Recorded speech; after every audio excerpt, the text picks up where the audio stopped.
హల్లెలూయా. మన ప్రభు అయిన యేసుక్రీస్తు నామములో మీకు శుభములు. గుడ్ మార్నింగ్ అండి. లేచారా? 7 గంటలు అయింది కదా. ఈ పాటికే మీరు లేచి మీ యొక్క పనులు చక్కబెట్టుకొని ప్రభు సన్నిధిలో వేచి వాక్యం కొరకు కనిపెడుతున్నారని నమ్ముతున్నా.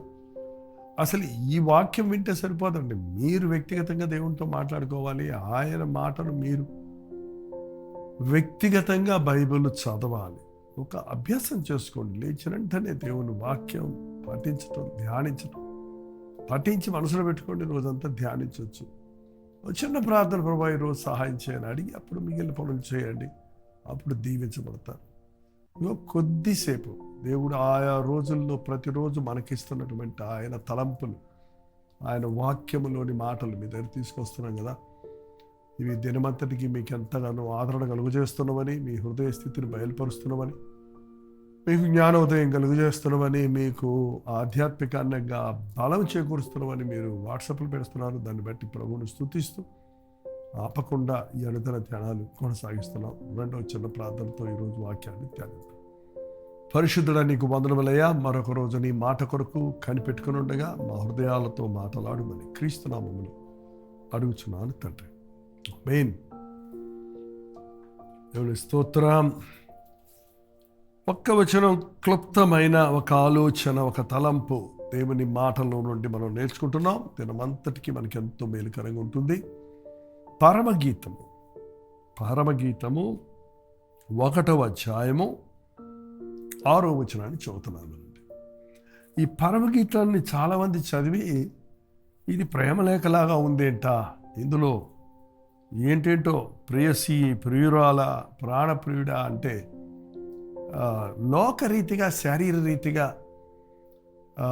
వీటిని గురించి ఆలోచిస్తున్నారు. కొంతమంది వీటిని కోట్ చేసుకొని లవ్ లెటర్స్ రాసుకునేవారంట ఆ రోజుల్లో. చూడండి, వాక్యంలోని పరమార్థాన్ని మనం ఎరగకపోతే పెడార్థంగానే అది మారిపోతుందండి. అర్థమైందా? వాక్యమును సరిగా అర్థం చేసుకునేది వాడు దాంట్లో నుంచి తప్పైన భావాలను, పెడార్థాలను తీసుకొని వస్తున్నాడు. ఈరోజు ఇటువంటిది మరీ విపరీతమైపోయింది. నేను మళ్ళీ చెప్తున్నాను, ఏ గ్రంథమైనా చదవడానికి, ఏ పుస్తకమైనా చదవడానికి నీకు లిటరసీ ఉంటే చదవగలిగితే చాలు.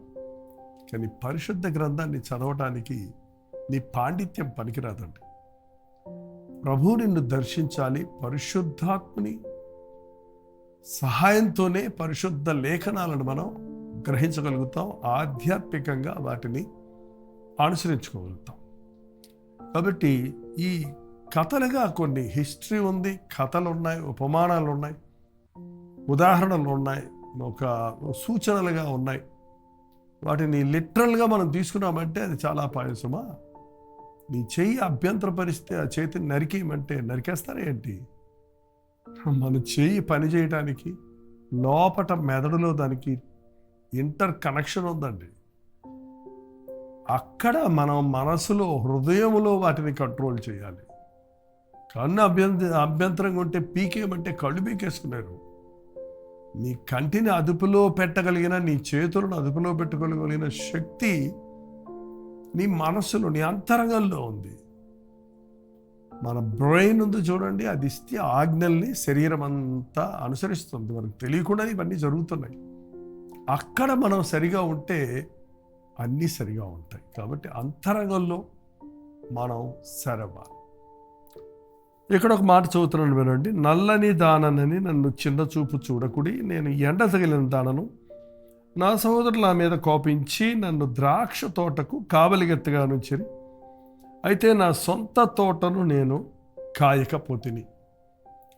దీని గురించి వివరించాలంటే పరమగీతాలు చాలా సెషన్స్ కావాలి.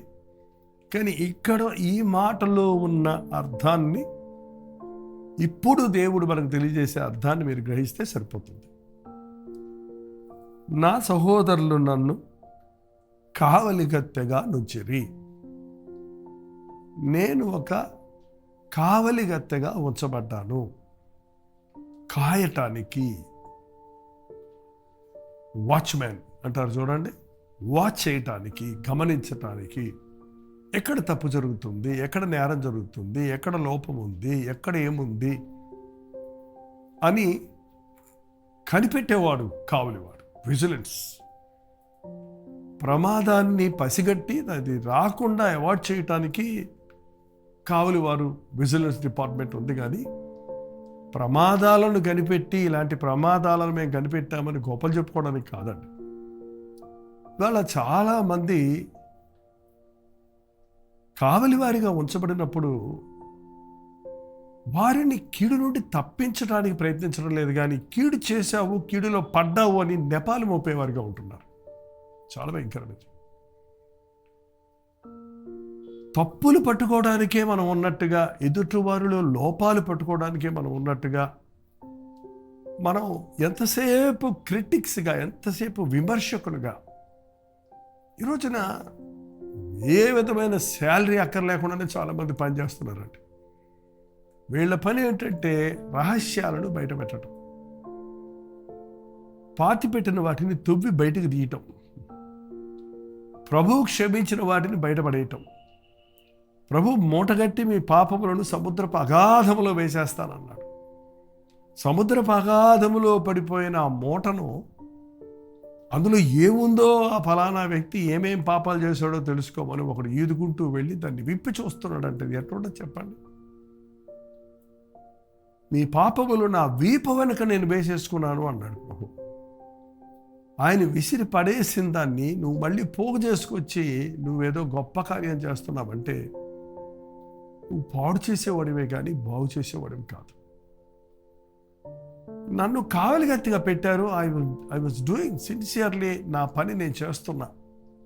ద్రాక్ష తోటకు కావలిగత్తిగా ఉన్నాను. ద్రాక్ష తోట పక్షులు వచ్చి ఆ యొక్క చిగుర్లు రాలు చేయకుండా, అది పాడవ్వకుండా, వాటికి నీరు కట్టే విషయంలో, వాటిని కాచే విషయంలో, వాటికి మీద వాలుతున్న చీడ పురుగులను శుద్ధి చేసే విషయంలో, ఏరిపారే విషయంలో రాత్రి మగళ్ళు నేను పనిచేస్తున్నాను. అయితే నా సొంత తోటను నేను కాయకపోతుంది. ఇక్కడే ఉందండి పెద్ద సమస్య. నేను అందరినీ కాస్తున్నాను, కానీ నన్ను నేను కాచుకోలేకపోతున్నాను. నేను అందరికీ చెప్తున్నాను, కానీ నాకు నేను చెప్పుకోలేకపోతున్నాను. నేను అందరినీ సరి చేస్తున్నాను, నన్ను నేను సరి చేసుకోలేకపోతున్నాను.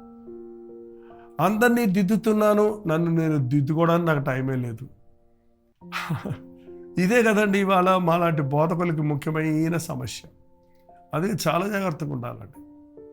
బోధకులు అనేవాడు చాలా జాగ్రత్తగా ఉండాలి. బోధకులంటే క్రైస్తవ బోధకులు బైబిల్ పట్టుకొని బోధించేవారే బోధకులు కాదండి. మన స్కూల్లో టీచర్స్ అయినా, మన సండే స్కూల్ టీచర్స్ అయినా, అంతెందుకు నువ్వు ఒక తల్లివైనా నీవే మొదటి టీచరు నీ పిల్లలకు, మొదటి బోధకురాలు నీ పిల్లలకు. అందుకే ఈరోజు కూడా what is your mother tongue అంటారే కానీ ఫాదర్ టంగ్ అనరండి. అమ్మ భాషే వస్తుంది, అమ్మ తత్వమే వస్తుంది, అమ్మ బోధే బిడ్డ హృదయంలో ఉంటుంది. నువ్వు బిడ్డలకు ఏం బోధిస్తున్నావు నీతే బోధిస్తారు. ఏ తల్లి బిడ్డలకు చెడుగు నేర్పించదు కదా. ఏ తల్లి బిడ్డలు పాడవ్వాలని ఆశపడదు కదా. ఏ తల్లి అయినా సరే బిడ్డలను కాచుకుంటుంది కదా. సమయానికి ఆహారం పెట్టే విషయంలో, వారు హోంవర్క్ చేసే విషయంలో, స్కూల్స్కి పంపించే విషయంలో, వారు అనవసరమైన దుష్ట స్నేహాలు చేయకుండా వారు జాగ్రత్తగా ఉండే విషయంలో ఖచ్చితంగా తల్లిదండ్రులు కావలి కాయాలి బిడ్డల్ని. ఈ రోజుల్లో మరి భయంకరం అండి. హై స్కూల్ లెవెల్లోనే పిల్లలు చెడిపోతున్నారు. ఒకప్పుడు కాలేజీలో ఈ లవ్ అఫైర్లని, ఈ లోక ఇచ్చలు, అలవాటులు, డ్రగ్ అడిక్షను, ఈ సిగరెట్లు, బీడీలు, గంజాయిలు ఇలాంటివి ఆ టీనేజ్లోకి వచ్చేవండి. ఇప్పుడు 8th 9th క్లాసులకు వచ్చేటప్పటికే పిల్లలు ఇటువంటి వాటికి అడిక్ట్ అయిపోతున్నారు అన్నది కనిపెడుతున్నారు. మన పిల్లలు ఎవరితో స్నేహం చేస్తున్నారు, మన పిల్లలు ఎక్కడున్నారు అని ప్రతి తండ్రి, ప్రతి తల్లి ఒక కావలి వాడిగా, కావలి కత్తెగా కాచుకోవాలి. అదేంటో కొంతమందికి సంతోషం, తప్పును కనిపెడతమే గొప్ప అనుకుంటున్నారే కానీ తప్పు చేయకుండా కాపాడుకోవటం ఎంత గొప్ప అన్నది తెలియకపోతే ఎట్లండి? You give opportunities for the children to go astray and then you blame them. That is what the use of it. పిల్లలు తప్పులు చేయడానికి నువ్వు వదిలేసి ఆ తర్వాత తప్పు చేసావని నింద మోపటం వల్ల ప్రయోజనం ఏముంది? సాతాను చేసే పని అదేనండి. సాతాను మనుషుల్ని తప్పు చేయడానికి ప్రేరేపించి ఆ తర్వాత తప్పు చేశాడు అని నెపం మోపటానికి, నేరం మోపటానికి, బ్లాక్మెయిల్ చేయడానికి ప్రయత్నిస్తున్నాడు. అందుకే తప్పులో పడ్డాడు. ఆ తప్పును ఒప్పుకోవడానికి ఇంకో తప్పు చేసుకుంటూ ఆ తప్పుల్లో నుంచి బయటికి రాలేకపోతున్నాడు. ప్రభువు మనల్ని అందరినీ చూస్తూనే ఉన్నాడండి. ఇశ్రాయేలుని కాపాడు దేవుడు, కునుకడు నిద్రపోడు. ఆయన మనల్ని కాయువాడు. నేను గొర్రెలకు మంచి కాపరి కాస్తున్నాడు. ఆయన మనల్ని కాపాడుతున్నాడు. ఆయన కాచుకుంటున్నాడు. ఆయన మనల్ని. ఆయనతో సహవాసం చేసేవారు ఆయన మనస్సు కలిగిన వారిగా ఉంటాం. ఈ స్త్రీ చెబుతున్నది ఇక్కడ, నేను ద్రాక్ష తోటను బాగానే కాచాను, కానీ నా సొంత తోటను నేను కాయలేకపోయాను. అందరూ తప్పు చేయకుండా ఎంతో జాగ్రత్తగా నేను ఉంటున్నాను, కానీ నన్ను నేను అదుపులో పెట్టుకోలేకపోతున్నాను. నా సొంత తోటను నేను కాచుకోలేకపోతున్నాను. నా సొంత హృదయాన్ని నేను శుద్ధిగా కాపాడుకోలేకపోతున్నాను. నన్ను గురించి నేను జాగ్రత్త తీసుకోలేకపోతున్నాను. ఈ రోజుల్లో ప్రతి ఒక్కరిలో ఇటువంటి పరిస్థితి కనపడుతుంది. ముఖ్యంగా బోధకులు, సేవకులు, తల్లిదండ్రులు, అనుభవ జ్ఞానం కలిగిన వారు, అనేకులకు టీచ్ చేసేవారు, అనేకులకు సహాయం చేసేవారు, అనేకుల్ని కాచుకునేవారు, అనేకుల్ని కాపాడేవారు, అనేకుల్ని పోషించేవారు, అనేకులకు అన్ని విషయాలు చేస్తున్నారు. కానీ నీ విషయం నువ్వు చేసుకోవట్లేదు. నీ ఆరోగ్యాన్ని నువ్వు జాగ్రత్తగా చూసుకోవట్లేదు. నీ మనస్సాక్షిని నువ్వు సరి చేసుకోవట్లేదు. ఇతరులకు ఏం చెప్పావో దాన్ని నువ్వు పాటించటం లేదు. దానివల్ల ఎంత నష్టమో చూడండి.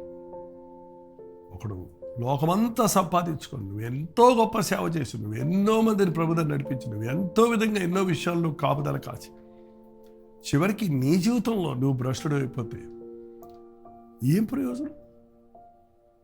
అందుకే పౌలు అన్నాడు, మళ్ళీ చెప్తున్నాను, నిన్న కూడా చెప్పానని, ఇతరులకు బోధించిన తర్వాత నేను భ్రష్టుని అయిపోతానేమో అని నన్ను నేను నాలుగు కొట్టుకుంటున్నాను. నేను అన్ని విషయాల్లో జాగ్రత్తగా ఉన్నాను, కానీ నా విషయంలో నిర్లక్ష్యంగా ఉండి నా నల్లని దాన్ని అయిపోయాను. ఈ ఎండ దెబ్బకి నేను నల్లగా మాడిపోయాను. నాలో ఏ విధమైనటువంటి ఆకర్షణ లేని స్థితికి నేను వెళ్ళిపోయాను. ఆయన ప్రభు అంటున్నాడు, సొలొమోను ఇక్కడ ప్రభువుకు గుర్తుగా ఉన్నాడు, నువ్వు నల్లని దానివైనను సౌందర్యవంతురాలివే. ఎప్పుడైతే మనం క్రీస్తు రక్తంలో కడగబడతామో, నువ్వు ఎంత హీనమైన జీవితం జీవించిన వ్యక్తివైనా, ఎంతగా నిన్ను నీవు పాడు చేసుకున్న వ్యక్తివైనా, ఎంతగా నీవు దిగజారిపోయిన వ్యక్తివైనా, నీ స్థితిని గ్రహించి ప్రభువా నన్ను క్షమించు అని పశ్చాత్తాపడితే నువ్వు ఆయనకి సౌందర్యంగా కనపడతావు. ఆయన రక్తం ప్రతి పాపము నుండి మనల్ని పవిత్రులుగా చేస్తుంది.